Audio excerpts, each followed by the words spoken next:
মানুষ দুই রকম আছে, অল্প কিছু লোক হলো শোষক, জালেম, অত্যাচারী, আর 95% হলো সাধারণ মানুষ,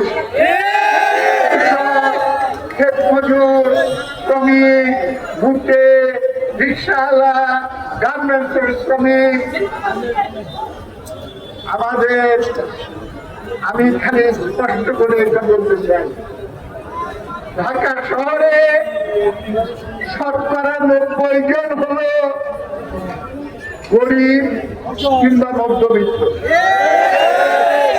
হাতে গোনা অল্প, বললাম 10 ভাগ তারা হলো বড় লোক, গাড়ি চালায়,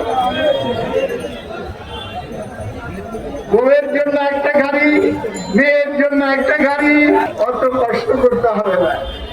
তোমাদের 10 ভাগের জন্য ঢাকা শহরের 10 ভাগ আমরা ছাইড়ে দিব, বাকি 90 ভাগ পরিবেশ দখলে দিয়ে দেব।